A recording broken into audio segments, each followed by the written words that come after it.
जोहार भारत, मैं हूँ रवि कुमार और आप देख रहे हैं माम बी न्यूज। अभी मैं हूँ ऐतिहासिक माँ भद्रकाली मंदिर में और आज पहुंचे हैं जेबी के एसएस के टाइगर जयराम महतो जो जेल कैम हो चुका है। आपको मिलाएंगे उनसे और रूबरू कराएंगे, कुछ बातें करेंगे इनकी जीवनी से। आज सबसे पहले इनकी जीवनी से शुरुआत करेंगे। स्वागत है भैया आपका। धन्यवाद, जोहार, नमस्कार। आज आपसे पहली बार मिलना हुआ जयराम दा, इस तरह बाइट लेना हुआ, वन टू वन हुआ। सबसे पहले एक सवाल ये रहेगा, एक नवयुवक जो इतनी जल्द राजनीति में आया। अब भारत की राजनीति थी 50 साल के ऊपर वाले लोग करते थे, लेकिन एक नवयुवक जो 20, 22, 25, 26 साल का है वो राजनीति में आता है और 2000 ईस्वी से धनबाद और बोकारो ने उसे क्या दे दिया ऐसा कि वो राजनीति में आने पे मजबूर हो गया। हाँ, बिल्कुल आपने सत्य कहा कि अभी तक राजनीति का मतलब था 50 से उम्र जिनकी पार हो। अगर नए चेहरे आते भी थे तो बाप के बदले आते थे। तो आज अगर नए चेहरे सामने आए हैं तो अभी भी बहुत सारे लोग ऐसे हैं जो कन्फ्यूज़ रहते हैं। हम चुनाव प्रचार में जाते हैं, तो जब जाते हैं तो कानो-कान चर्चा-परिचर्चा करते हैं कि गिदवा लगते हैं। तो इस तरह का चीज़ें सामने आती हैं। लेकिन मेरा मानना है देखिए, आज अगर यूथ अगर मेडिकल के क्षेत्र में आया तो हमने चिकित्सा के क्षेत्र में अपना नाम कमाया। यूथ ने अगर इंजीनियरिंग को फ़ोकस किया तो इंजीनियरिंग के क्षेत्र में हमने अपना नाम कमाया। यूथ खेल के मैदान में गए, तो भारत ने खेल के मैदान में अपना डंका पीटा। तो लाइक दैट यूथ जिस क्षेत्र में जा रहे हैं, भारत वहाँ डंका पीट रहा है। यूथ अगर टेक्निकल दिशा में जा रहे हैं, तो भारत तकनीकी की दिशा में डंका पीट रहा है। तो जब यूथ के जाने से और भारत के प्रधानमंत्री, तमाम राज्यों के मुख्यमंत्री भी युवाओं को आगे आने की बात कहते हैं, तो मेरा मानना है अगर देश को आगे लेकर जाना है, तो वो फ़ील्ड केवल डॉक्टरी का, इंजीनियरिंग का या फिर अन्य ना वो फ़ील्ड पॉलिटिशियन का भी होना चाहिए। इसीलिए यूथ को पॉलिटिक्स में भी आना चाहिए और मेरे हिसाब से जिस प्रकार देश में युवाओं की परसेंटेज है, उसके अनुपात में तो कम से कम संसद भवन में और विधानमंडल में भी उनकी भागीदारी होनी चाहिए। तो इसलिए एक यूथ का झारखंड की राजनीति में कहिए एक उदय होने जा रहा है और इस उदय का सभी लोग स्वागत कर रहे हैं। एक चीज और जानना चाहेंगे जयराम दा, बहुत कठोर सवाल है। आप हरदम टी शर्ट पे दो लड़के का फोटो लगाए रहते थे। मैं बहुत सारी सभाओं का न्यूज कवर कर चुका हूँ। वो दो लड़के के बारे में हम जानना चाहते हैं, कौन थे वो दो लड़के। साथी थे, अपने आंदोलन से जुड़े गाँव के थे और काफ़ी उम्र कम थी, तो इसीलिए अभी भी दिल से दिमाग से निकाल नहीं पाए हैं उनकी जो घटना घटी। तो बहुत अभी दिन में हमेशा कभी न कभी वो चेहरे सामने आके खड़े हो जाते हैं। तो लिहाज़ा उन चीज़ों से अभी भी मने कहीं न कहीं अपने आप को पाते हैं बहुत करीब, इसलिए वो एक भावुक लम्हा है, एक दुःख, दर्द, पीड़ा का लम्हा है, लेकिन क्या करें, यही जीवन है, इस जीवन में फिर आगे बढ़ना है।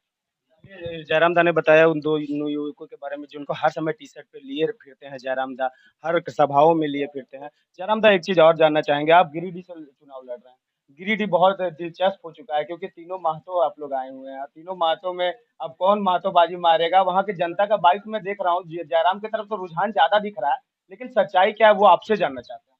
देखिए, सच्चाई देखिए एक बात बताइए, जो भी रिपोर्टिंग आपको दे रहे हैं ग्राउंड से दे रहे हैं। अगर वो किसी नेता का बयान लेते तो चलिए नेता मतलबी होता है, नेता को पैसा पहुँच जाता है, अपनी पार्टी की वो दलाली करता है।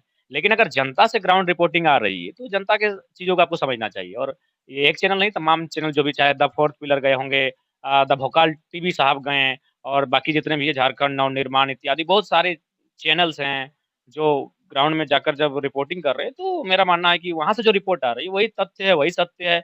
और फिलहाल उसी तथ्य और सत्य के आधार पर हम लोग चुनाव में भागीदारी दे रहे हैं और चुनाव जीतने की स्थिति में आए हुए हैं।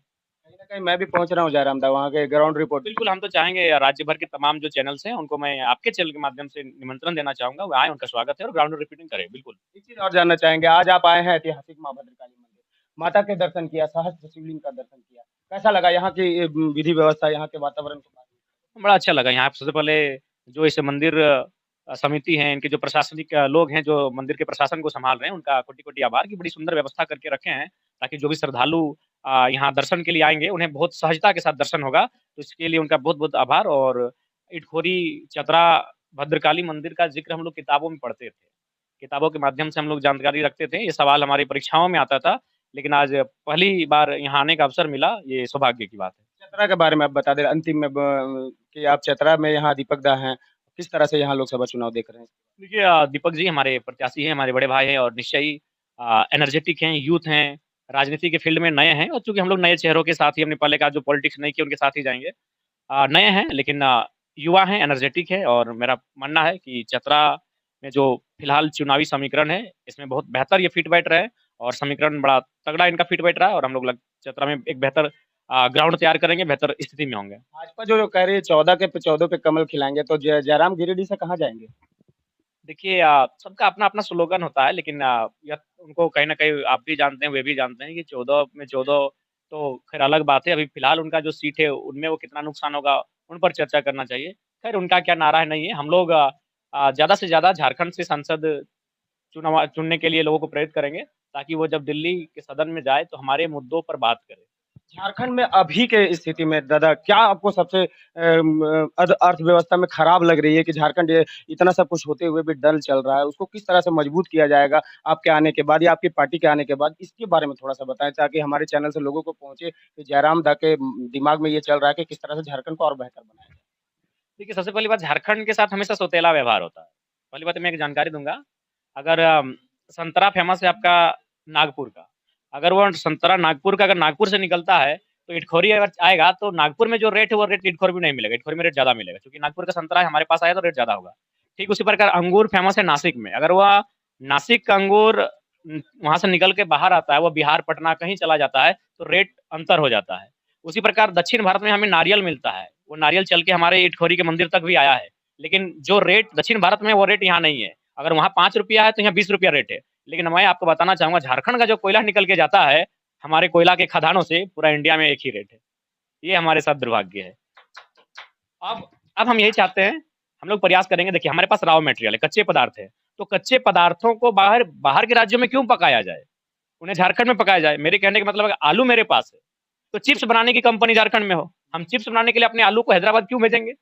तो इन चीज़ों पर जब बात होगी, अगर हमारे पास कच्चे पदार्थ हैं, हमारे पास 75 से 80 प्रकार के मिनरल्स हैं, हमारे पास 40% खनिज है, 27% हमारे पास कोयला है, तो जब कच्चे पदार्थ हमारे पास हैं, उनको पकाना है, तो हम अपने झारखंड में पकाएँगे, ताकि डबल रोज़गार होगा। कच्चा जो निकाला जाएगा उससे भी और जो पकेगा उस दौरान भी जो उपकरण लगेंगे, उस दौरान भी जो श्रम लगेगा, उससे झारखंड को फ़ायदा होगा। एक चीज़ और पूछना चाहेंगे जयराम दा, यहाँ की शिक्षा व्यवस्था, यहाँ की अस्पताल की व्यवस्था जो है, बहुत तरह से लचर है।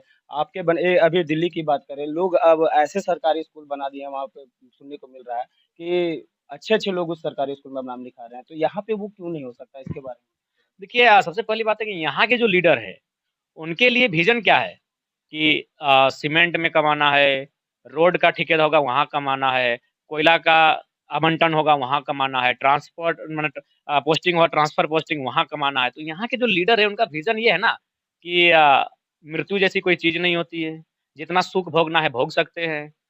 कोई उनके कर्मों का हिसाब नहीं लेगा, कोई उन पर नज़र नहीं रख रहा है। ऐसा उनको लगता है कि एक अलौकिक दुनिया में जी रहे हैं, लेकिन उनको मालूम होना चाहिए एक दिन मौत से सबका सामना होगा, इसलिए अन्याय अन्याय कोई ना करे।